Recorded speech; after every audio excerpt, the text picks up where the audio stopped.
Welcome to Elite 6 Business Networking Think Tank, facilitated by your host Danny de Hek, the place where decision makers come together to share their experience, knowledge and skills.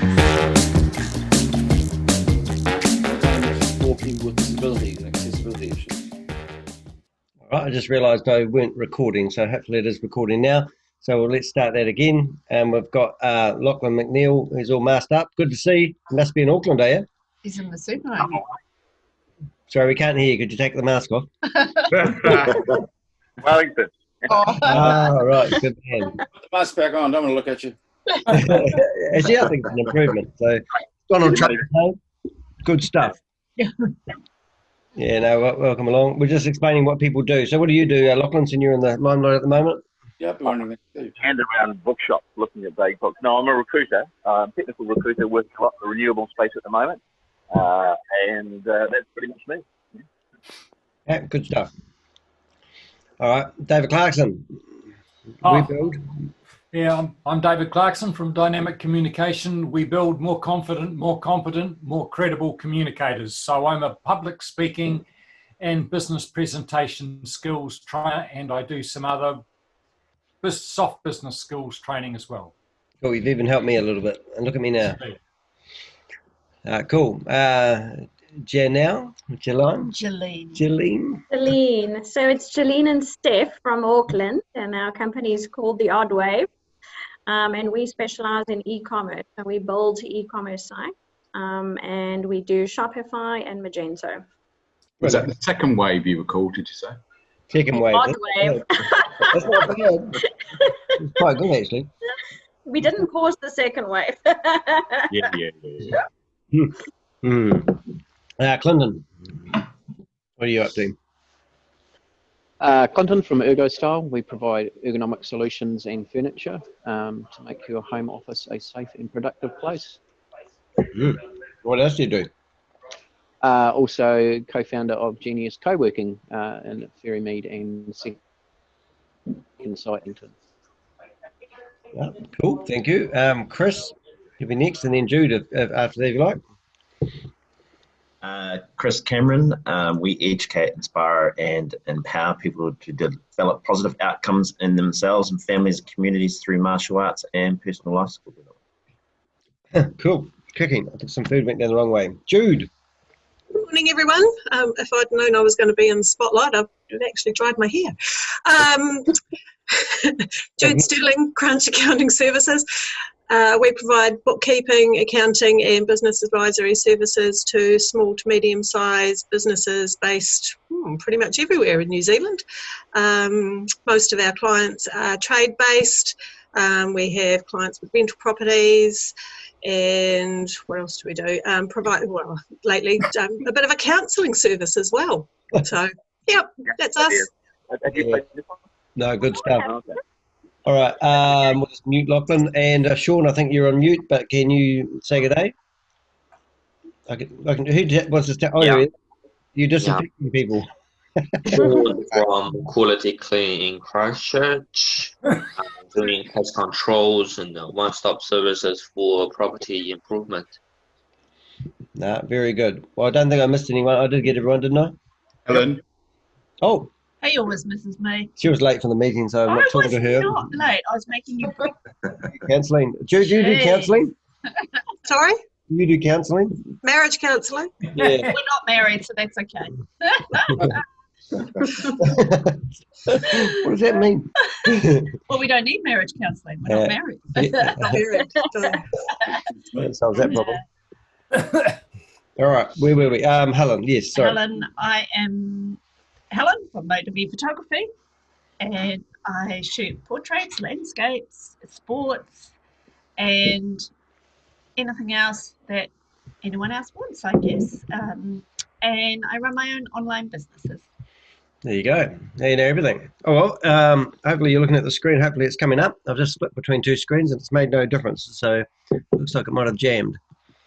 Right, so last week we did discuss actually business ethics, and we talked about people's experiences, problems, solutions, and takeaways. And actually, I started the topic off with a couple of examples that I had, and ironically, the whole meeting revolved around me.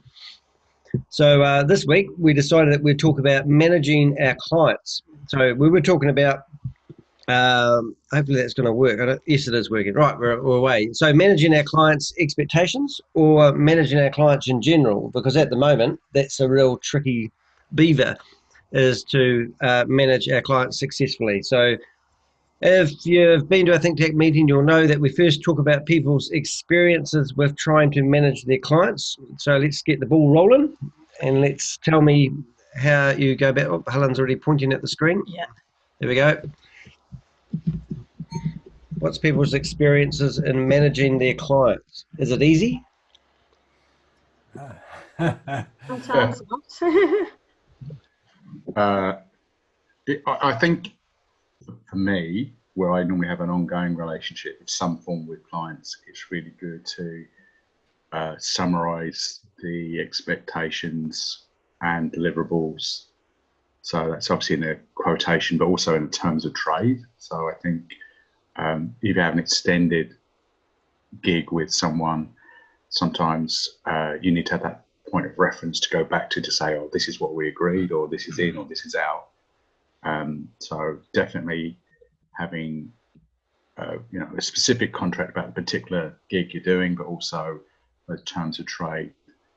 Unfortunately, I've had to rely on the terms of trade increasingly now as people are struggling with some financial situations. So I'm eternally grateful for the guidance I got many years ago to always have terms of trade. So I would recommend people do that. Yes. So maybe in a nutshell, you could say that to avoid any customers' misunderstanding is to have good terms of trade so that they're fully aware of their situation and the like that you're in, where they're at.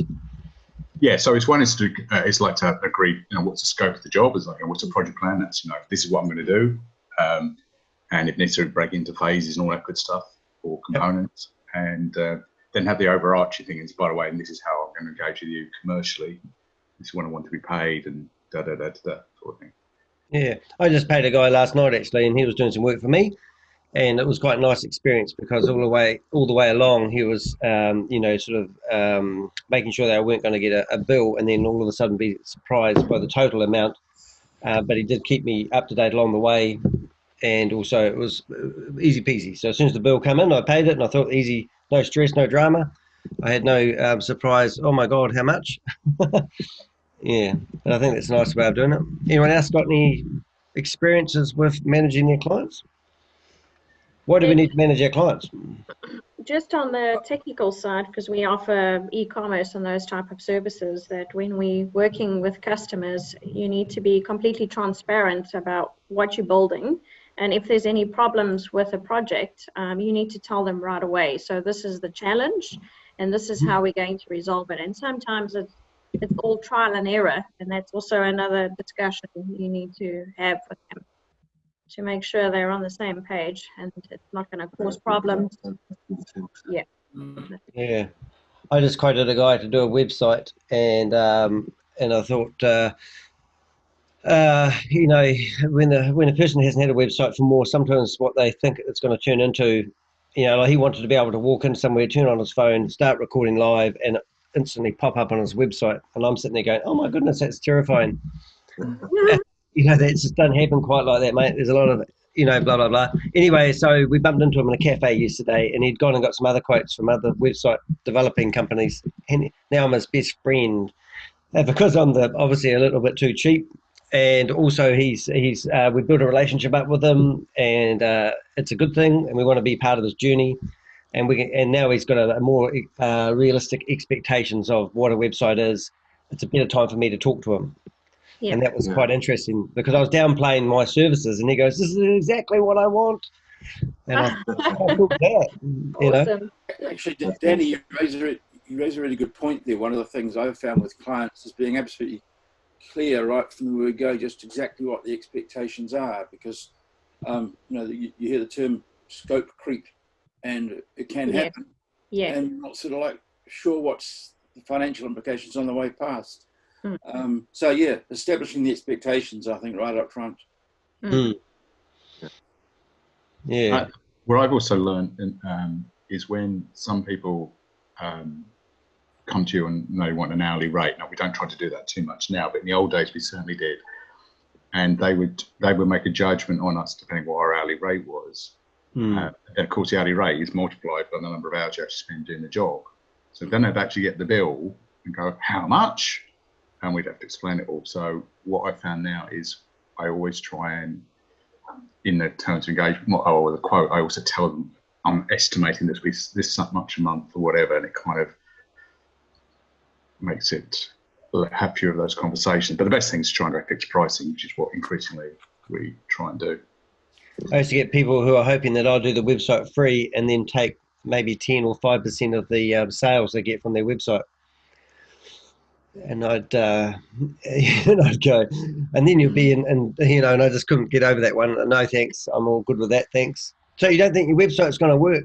And it's just like there's so many different factors in getting that one work. Imagine we all worked for 10%, because they used to accommodation providers used to actually, I think, pay up to 30%, even rental car companies, for a booking. Wow. So it'd be a $5,000 booking, and somebody would take $1,200 of it. It was incredible. Yeah. I've had a few things recently where I had someone ask me if I wanted to shoot a school ball, and there was no mention of payment or anything like that. Just let us know if you can do it. And I'm like, okay, well, you need to supply backdrops because I need massive backdrops. You need to let me know what the school want to do with the photos and things like that. And I said to them, I do have an upfront fee, because I went on someone else's website to see how they do it. And they said, we do not shoot for nothing and then hope to sell prints. And that's often what I do in my sports photography. And whether they think I'm going to do that or not. So I put it straight out and said, I have an upfront fee of this, and I will sell the photos for you. Or if you want some sort of cut, let me know. But they expect things that I do, to just turn up and shoot for free. And then you make your money afterwards. But it's real risky. What if I don't sell much and I've turned up and spent 5 hours doing this shoot? Exactly, yeah. So their expectations are, oh, she'll do it for nothing because she can make money out of selling the prints, but you don't necessarily sell a lot, or you may do. It's just, there's no guarantee. And then they'll turn around and say, how much do you want for print? You want that much? Are you serious? Yeah. Or they don't buy any prints. Yeah. That's right. So they didn't like the way their hair looked that day. Yeah. Needless to say, I haven't heard back from them because I don't think the school will pay up front. If they do, that's great. But, I think they all think a photographer's just going to turn up for free and do it and then make their money, What was the school? It was in Auckland, was it? No, it was Middleton Grange. Sorry, that was not funny, was it? Middleton Grange got a bit of money, They're slightly private, not Did fully you get private. what I was getting at? What? Oh, in Auckland, yeah. Sorry, it's not funny, is it? It's not funny. School in Auckland. No. All right. Yeah, so that's cool. All right, problems. Lack of contact, maintaining regular contact, lack of contact, maintaining regular contact. So when it's maintain regular contact, Danny, was experience. It's like a thing to do, and the lack of contact is a problem. Yeah. Maintaining regular contact. Okay then? Well, that's a great discussion. What's some ways that we could stay in contact with our customer without looking incompetent? I'm just reading this photo and I'm just hoping that you like it. Can you tell me if you like that one, so that I can do the rest? Can't see it. There's no photo. It's an example. Jesus, guys, come on. Danny. Oh, sorry, I forgot. Not allowed to say Jesus, are you? That's right. I've got a temple behind me, for goodness sake. I know, it's the one behind you. Yeah. Imagine going there now. Yeah. All right. Chris, are you awake? Yeah. Oh, you're on mute. I'm just listening. Hey, what are you thinking about? I want to get in your brain today. Come on. I'm taking notes. I'm just thinking about managing is all around communication, really. I see it. Yeah. Is that if you have systems in place underneath, and then it's about having good communication lines that are open and transparent with your customers, and if they feel they can talk to you about any issues and you can work through it, then it's relatively straightforward to manage your clients. Yeah. I think it's that personal touch is the key, isn't it? It's not for nothing that the bank has got onto the term relationship marketing for nothing. Yeah. And really, I agree with you, Chris. It's all about maintaining those relationships, and if things are going well, still talk to them. What often happens is that we don't talk to people until there's a hiccup. A hiccup. Yeah. I've been opening a bank account with Kiwi Bank. Wow, what a performance, man! Excuse me. No, but you have to give blood. I had to prove where I lived, and I had to have a letter that went from my business to my home for some reason. Yeah. That was all part of it, and then I had a trust.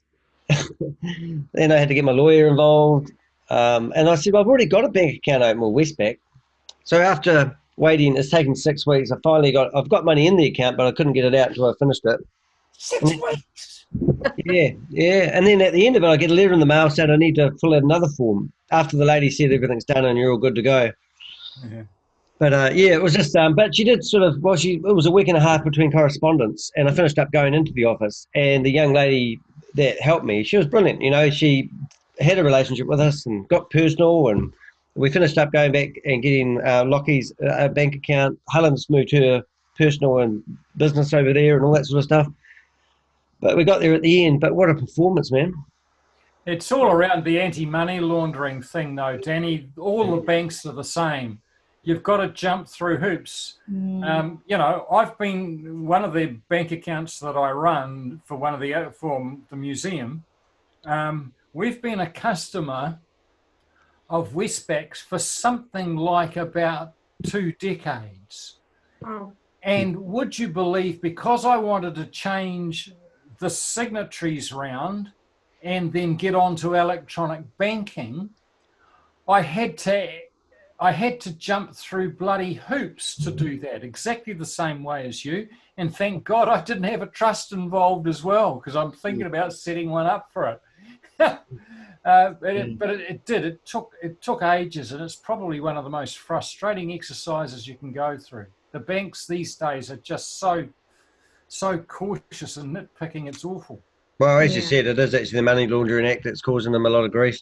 It's like lawyers have got double the work to do these days, all because the government changed something. And I'm just sort of thinking, what industries don't manage their clients well? If I said Sky TV. Yeah, I second that. Wouldn't you just love to go in there and change that company around? And, every time I've dealt with Sky TV, it's just been a horrific experience. Imagine having a reputation like that. Wow. What about some of your experiences with Apple, Danny? What are you talking about? You're on holy ground there, Dave. Oh, yeah. I bought funny enough, I bought an Apple Pen for my iPad, and that's going to be delivered on the 20th. And then 2 weeks later, I'm buying myself a new MacBook Pro, and that's going to be delivered 2 days before the pen turns up. Yeah. But no, it keeps going back, Well, yeah. So, what about anyone else? Can you think of something else that's just shocking, or can we survive in business? I know our online shops are a horrific experience, but we really try our best. But it doesn't seem to matter what we do. We just, we get back to them as quick as we can, and they don't like what we say, so then they don't like us. But I mean, that's a bit different for us. But a face-to-face business. Yeah, but it's not you, it's actually the customer. I love telling the customer they're not always right. Yeah, no, they're not. Not good. We had a funny one. She complained that it took, I think it was 30, she was complaining at day 20 that her product wasn't there. It got delivered, I think, on day 37, but she'd gone to the credit card company and managed to get a refund. And then on Monday, she received her goods. Oh, yeah.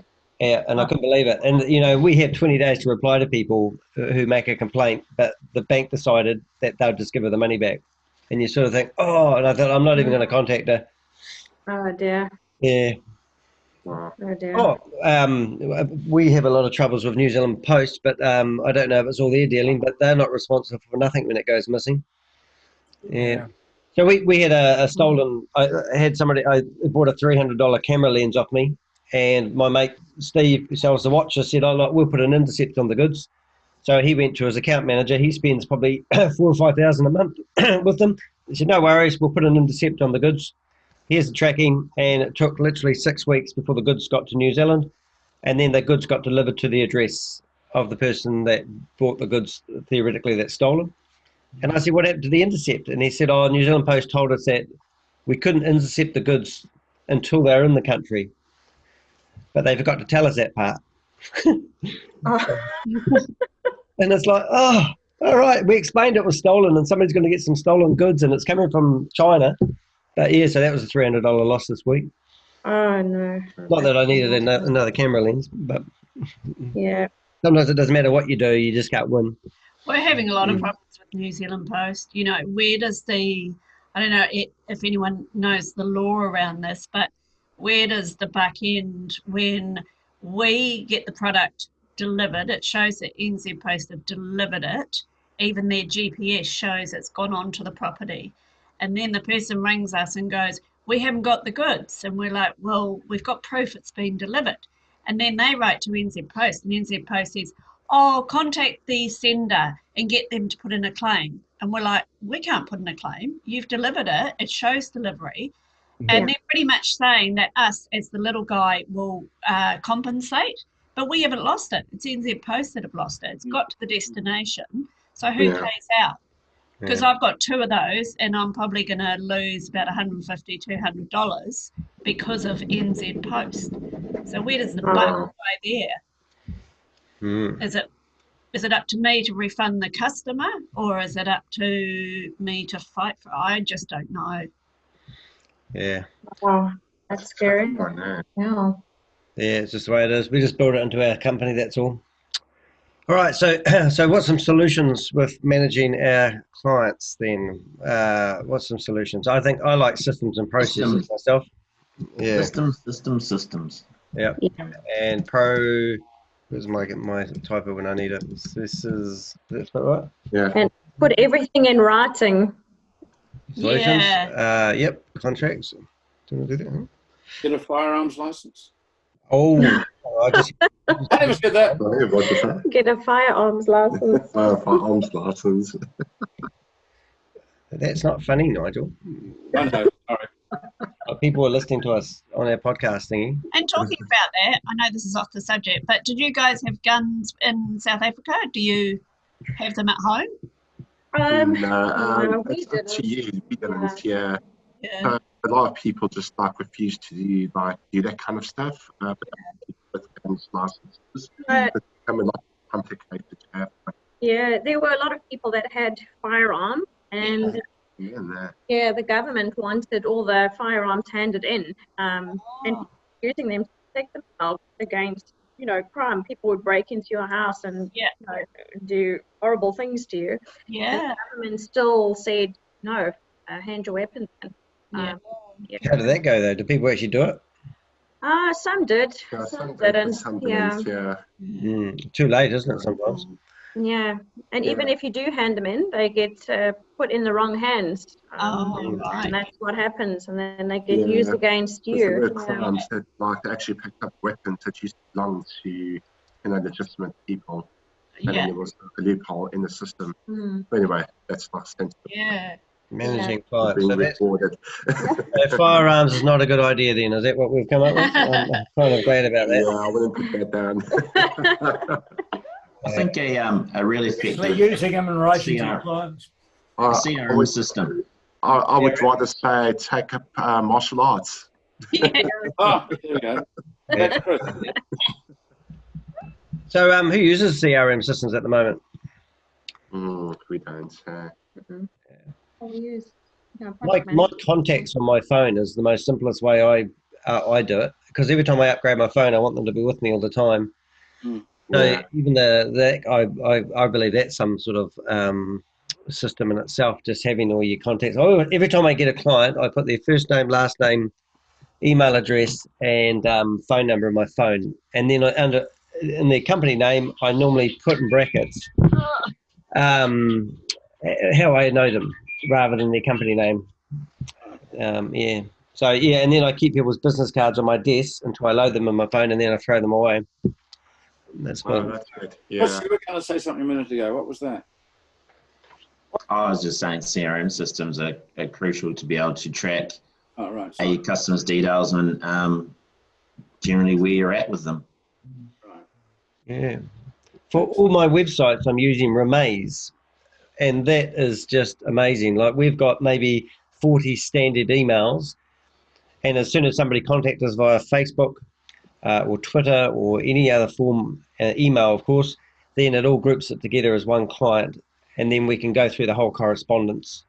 And it is absolutely brilliant. So I'm actually using that for Elite 6 at the moment, and then I'm going to use it for Danny as well, danny.dehek.com, and then Helen's going to be using it for her photography, and then we just have one big area where we log in and use it. And we've just currently hired somebody to help us do a lot of our email inquiries, and they can have access to it and see the trail. And within that system, when we're corresponding with people, there's an area for notes.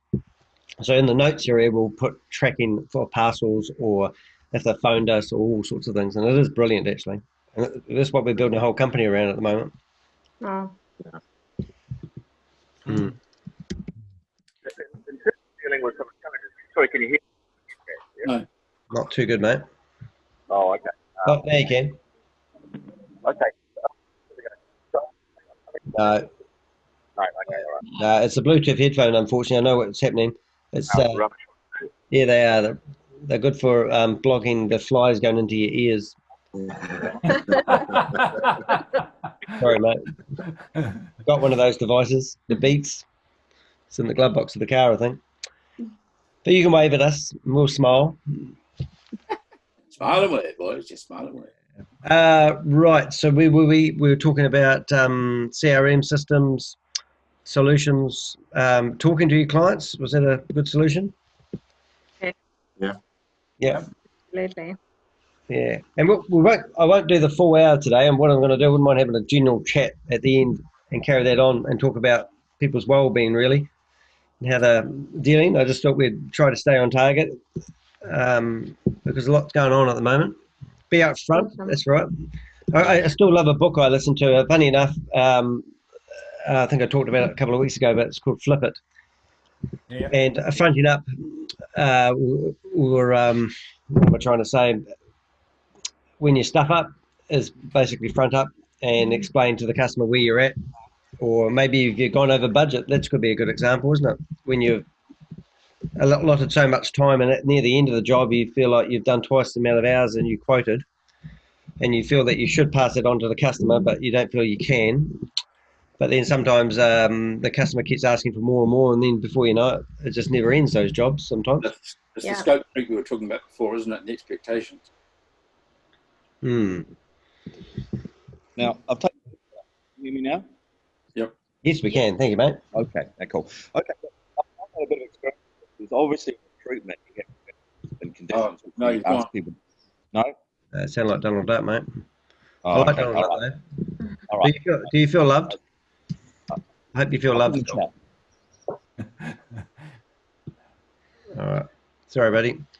Love to say yes. What do you think he was trying to say? He said something about being in recruitment. Ah, is that what he does? Coming from him, it will be very interesting. I know that much. That is true. I've known Lachlan for many years. These guys around. Yeah, I've known him for a few years now. I don't think I've known him as long as you, though. I remember the first time we got together and he said, "You know Nigel?" I said, "Yes, how do you know Nigel?" Small world, isn't it? We had Helen's brother come down from Auckland, and we had a friend over, randomly rang us up, asked if she can come over for a glass of wine, and works out that he knows her brother really well. Her cousin. Cousin. Yeah. Yeah, thanks for clearing that up. Listen, just What a a small world, isn't it? slight change of direction. If we're going to talk about coming up, you've been occasionally raising the idea of how we could sort of, in some way, combine our resources into almost a consultancy type idea or something like that. Any chance of expanding on that? I know you've got the idea at the moment of having several people look at your business, but any thoughts on how to expand that? Yeah, you mean me? Yeah, well, just, this whole idea of coordinating ourselves together into into more of a consultancy type idea? Yeah, I have actually, because Elite Six has certainly changed the way it's going at the moment. Mm. So what I've done, like for example, Lance had been doing some work for me at the moment, helping me do some security headers on my website. And it's a great little wee service that he's offered, and he's figured out how to do it. It's taken us a couple of weeks to get there. And now I said to him, now it would be nice to be able to have that service available so I can offer it to people. Yes. And then I'm sort of like, I had a real good quote the other day. I've had a client for 15 plus years, and they've just sold their business, and they want to know whether I can upgrade their website. And it was, the whole process around it was really cool, because I could send them to a page where it outlines the service I'm about to offer and a button where they can purchase it. And then I said, and also Helen and I are travel writers, and we love traveling. And if you haven't got a photographer, Helen has a package on her website where if you want some photography, we're quite happy to come down as travel writers on our own back, stay at your accommodation and pay for Helen to take the photos, and then we'll put that all together. But while I was doing the quote, I thought this is so nice to be able to give a link to an actual service that people can offer. And I thought, in an ideal world, we should all have everything that we can sell in an easy, clickable, purchasable way. So on dehek.com, just last night, went to bed about 12, and I've got that website pretty much where I want it to be in a lot of aspects. So then when you go to Calendar, my booking service, everything that I have to sell is up there for people to click and buy. So even the Elite Six focused service, where we'll get 6 people together in a room like this and give somebody some advice, I've added that as a product. And yeah, that I was thinking of, the focus service. Yeah, I think that's sort of, I think there's a lot of people out there who might just want. I know, and a friend of mine, it's a client of mine who I do his website, he's a business coach. He's gone into relationship coaching. And I thought that's a hard case because a lot of people are stressed. So he's looking for a new flavour or something to do in line with helping people. But I think what I'm trying to say is there's a lot of smaller services that I'm offering people now, and I've actually modularized them. And I think that if somebody says, I can do this, it's not sort of like saying I can develop a website, that's great, but that's a big job. But if I could say, look, I know people that can set up your Facebook page, and they will start you and train you to get it going, and it's a package of about $500. Yes. Or if you want a managed service where they'll do a post every 2 days, it's $800-900 a month. And I think everyone needs to come up with a service. I know Clint, he's a bit quiet there today, but he's at the moment he's looking at setting up people's home offices. So he's come up with 3 different packages where you can do a small, full on or whatever, and that's what he's going after at the moment. Even though he might fit out an office for $100,000, so to speak, he's now got packages available for the small to medium sized users from $2,500, $5,500, or $10,000 packages. So now I can point somebody and say, look, you want a home office, go to Clinton. He's got 3 options. Yeah, because I think the hourly rate thing's coming back into play. Somebody was telling me the hourly rate was $75 the other day, and I'm going, you need to increase it. Yeah, we still quote on hourly rate, Danny, for our white label service for e-commerce. Well, that last job I quoted, the last 2 jobs I quoted this week, I quoted them at $15 hours at $120 an hour. And then I just gave them an example of the websites that we've done around that price. Yeah. And that's ridiculously cheap. But in all honesty, it does take me about 15 hours. And then it sort of gives me an area of saying to the client, well, I'm about 10 hours in now. We've got 5 hours. I'd like to spend the last 5 hours on doing this. Because I think this is where you get most ping out of your buck. Yeah. Jaline, do you have any sort of packages that you do as well? Like you bunch things together or not? So, yeah, we're thinking about doing that. Right now, we've been so busy with the partner in Australia, we haven't even had time to focus on our own website and what we want to offer.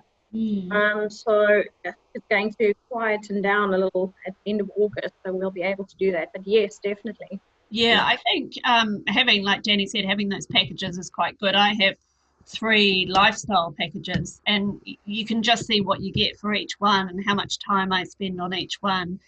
how many images, and so it gives people choice, I guess. So Yeah, absolutely. Yeah. Absolutely.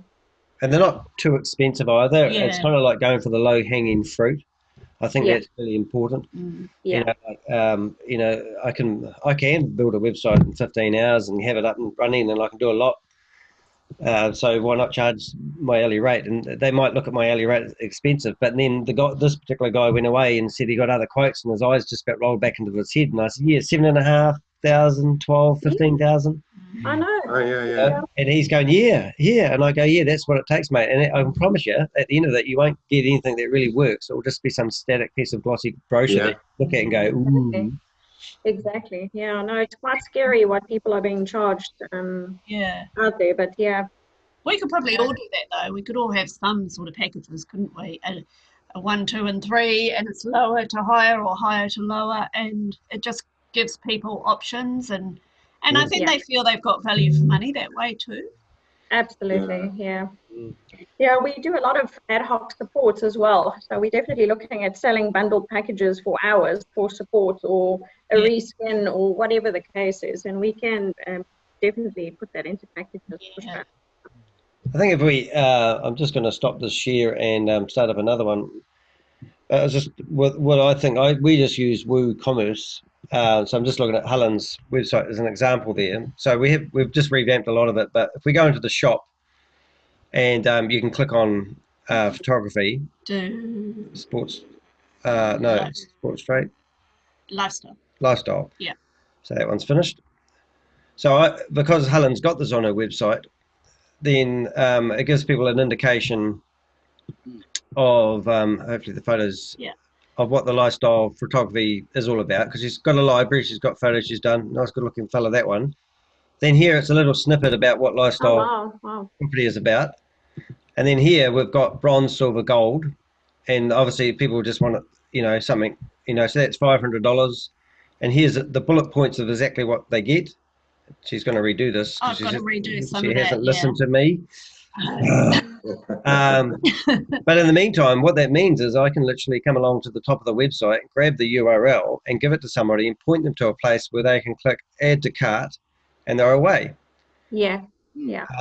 So, and the same with, if we go to, that property one. I'm just going to use, but I think that's what I'd really like, because I can add products or services into Elite 6. So if somebody says to me, look, for whatever the service is, if it's a $300 to $500 service, we can have an online shop where people can purchase it. We can basically say, so with my services, my Shopify, my WordPress, my web hosting, video editing, whatever it is, they can just come along and say, well, like, for example, when I was doing this quote for this guy who wanted a website, I just tell him to go to my website, click on my services. Here's a little bit of introduction about what WordPress is all about and why I use it and why I prefer it. And then here's this package takes 15 hours, $1,800, click here to order, and that will go through. And then I've got other examples of websites that I've done recently that will be of that caliber. I think also when you have packages like that is you stop the toing and froing of lots of emails of like, this is what you get for this, this is what you get for this. It's all there, and you can just give them a link. I do that now. If someone says, if I get a lot of, they don't say anything but how much for photos, and I'm going, well, what type of photos? How many photos? So what I do now is I say, go to my website. These are the packages, and then it stops all that. Convoluted talking about everything. Yeah, that's brilliant. It's quite informative. How do you manage scheduling?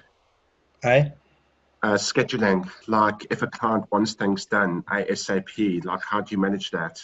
I just don't. I probably don't have that much work on, to be honest. That's a problem. I just sort of work it in. Like he does have booking pages on Calendly, which is they can schedule it in there, which works really well for him. Okay. Yeah. I do. You can see how busy you are and where you can actually do it.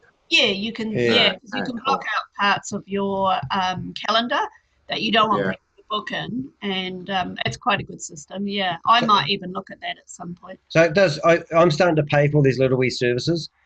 So if like for the focus session, for example, if that loads. It's in an iframe, unfortunately. So if you show more, here's the whole service, and it's 650 AU dollars, including GST. And then they come along, and I'm only taking bookings for that on a Friday, and it's a 3-hour session. So they click on that, confirm, and now it will ask them, I want information about their name, their business, and about them, and anything they can give me. And then they'll come through here and give the credit card details, and we're done. But when it comes to looking at, I've got that service on my own. Well, let's just pretend this is your website, the next one, which is Elite 6. Then I come along and I've got Focus up here, which is the new service I'm offering. Now I can promote that page on the internet, and here it explains exactly what we're offering, and then it's got book a session. So when they click a book a session there, it doesn't go back to my other website, it goes through my other billing system. Wow. And then they can fill that out and then pay on the fly, and then I'll go through and I'll manage it some other way. But I'm lucky I've got some really good billing systems in there now that work really good, eh? Yeah. But, just a point, if I may, on this. Sorry? Just a point, if I may, just thinking about what you're doing here. Makes me, I'm just thinking that there's a shift now, isn't there, to a lot more acceptance of paying up front for something and the service afterwards. There's the old days, instead of doing something, then the invoice, which hopefully gets paid 20 days after that or whatever. I think it's much better that way. You have people that you're struggling to get money out of, and if they pay up front, it's all done and dusted, and it's so much easier. Yeah, but I'm sort of thinking that's almost become accepted standard practice now, isn't it? Yeah, pay up, then we do the work. Yeah, you think of anything else when you're paying for swimming lessons somewhere, you always pay up front. Things like that. Yeah. I think what I've been struggling with for years is people say to me I'm too cheap, and then I start quoting $3,000 to $5,000 for a website, and I just don't get the jobs. Yeah. And then I think, well, it just doesn't work. Then I don't want to work on an hourly rate because it's so. The best thing I've ever done is sell my time in 10 or 15-hour implements, and it's just like saying to him. And then all of a sudden I realised the guy that I just quoted, he's got an investor. So he came around, we talked to him for an hour, and he's lovely, built that relationship up with him, and he said, can you put it all together in an invoice so I can give it to my investor who has to pay the bill? And I go, I should have had him here. But in the meantime, I'm still not, he's got other quotes now, so I could probably double my price and still be too cheap from the investor's point of view. Yeah. But, that guy that come around, he's lovely. And I said to him, I don't care if I get this job, but I want to be part of your journey. And I can give you a lot of advice with your social media stuff and how to use gadgets. And I said, let's just do this together. And when we turned up at the cafe yesterday, he was standing outside on the phone and he waved at Helen. And I didn't realise who he was. And I'm looking going, why is that man waving at me? I think he likes you, honey. But then, he came in and we had a good conversation with him. But we had a real brilliant relationship where he wanted to come and talk to us. And I think that was everything in that thingy, really. It was quite funny, though. It was kind of like it was meant to be because he came here, we had a good chat to him.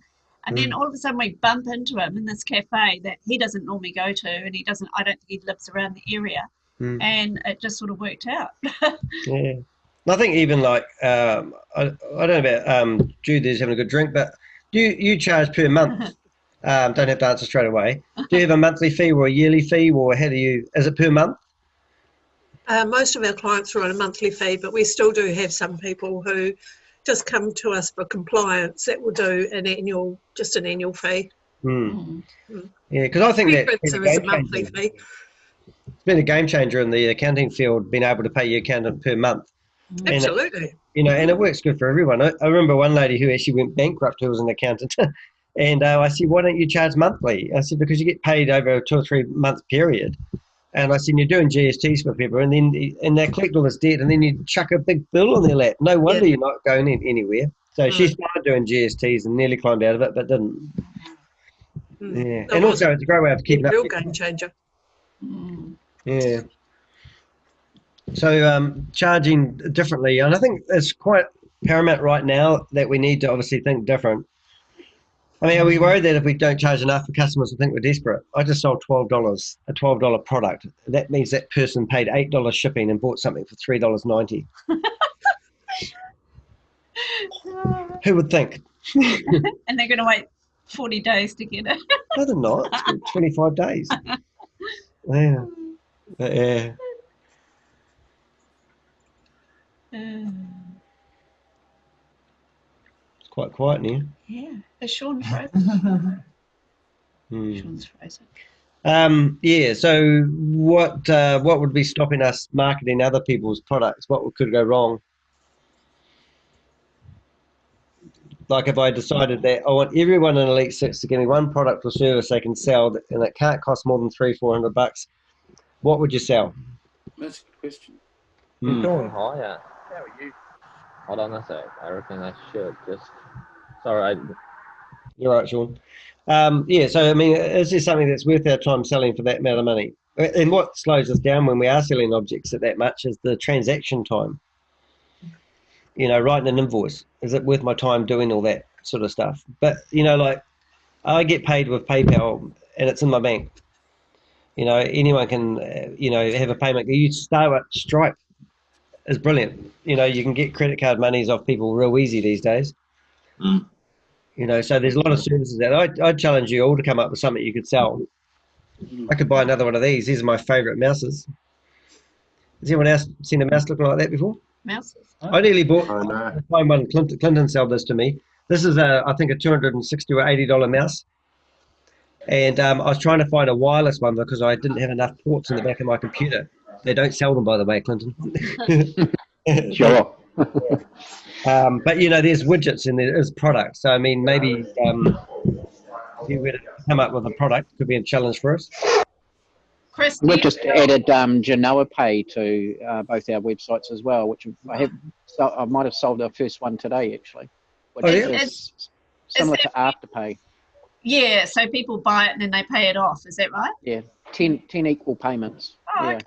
Yeah. Yeah, because the problem with Afterpay, it's only up to a certain amount that they'll let you do that. Is that correct? But your items are big ticket items. Yeah, I'm about to find that out actually, because they're wanting to buy a $2,500 chair, and I think I've got a feeling the limit's like 1,000, but I'm just about to find out. Right. Yeah. Chris, do you sell any type of clothing through your business, like geese or the belts or t-shirts and stuff? Yeah, we sell. So students have to purchase these at a certain point. They have to buy the weapons as they go through the program, sports bags that they can put their gear into. We do beanies and caps. So we do a range of different merchandise kind of options. Yeah. People, but it's the tricky thing with all merchandise is about the stock, and if you want to buy it locally, it will cost you quite a lot. Where if you want to buy it overseas, you need to buy it in bulk. Yeah. Could you do like print on demand or something? It's too expensive. Okay. Yeah. You know, you'd be looking at, if you do, let's say, take t-shirts. If you do print on demand t-shirts, you're looking at $40 maybe for a t-shirt. Okay. Yeah. What's something we've had success with in the past that we used to sell a lot of? Who, me? Anyone really? I'm just trying to think of things that have worked really well in the past. What about you, Danny? What are you trying to say, Clinton? I saw an ad for that come up actually in my email. I don't know why. Yeah. We used to sell. I used to. My background is marketing, and we used to sell services. So tax services, providing tax refund services to people. Oh yeah. And we sold truckloads of them. Oh wow. So services is anything to remove pain or complication. Yeah. You know, it's going to sell. You just need to find what it is that's the problem, and then if you offer the solution to that problem, then you've got a good chance of being able to sell it. I went to a website yesterday, and I went to Liquorland. I wanted to buy a bottle of whiskey, and I wanted it delivered, but they'd only given me click and collect, and I couldn't actually get an accent. So then I searched for a service. I think it was called Bread, and they had whatever I wanted, they would pick it up and drop it off within 60 minutes. Wow. That's cool. Yeah. So I ordered my bottle from the same shop, and they dropped it off, and it cost me $7, and it was delivered within 60 minutes. Wow. Brilliant. And I It's thought, tasty too. yeah. Stop showing off. Is that South Island based only? I'll see if I can find it, because I just thought, That's pretty what a cool. cool. But Yeah. there's a great example That's really cool. of somebody set it up. There you go, Lockie. You're here. I'll see if I can find it. Oh, but not only that, they gave me a tracking for the driver. So that was even more exciting. You could put Wow. NZ Post at a business. That'd be great. It was quite Very bizarre cool. because when he turned up, he how do I put it? He was foreign, and I couldn't quite understand his accent. And he was just standing there giving me a bottle of whiskey, and I'm like, "What are you? What's this for?" And he's like, "It's for you." And I'm like, "Great, who are you?" It was quite bizarre. Yeah. And then, of course, I got your email, and I was like, "Oh, right. Oh, thank you." It was quite funny. Because not only that, it was personalised, because they told me the driver's name, gave me his cell phone number, and then his GPS coordinates. So I forwarded that off to Clint. I had to find the service, but it was pretty. And I just thought, well, there's a great example of, coffee lovers. Of something that somebody's thought of in the times. I mean, I just want to so much. I really want to challenge everyone to come up with something they can sell from, $100 to $500.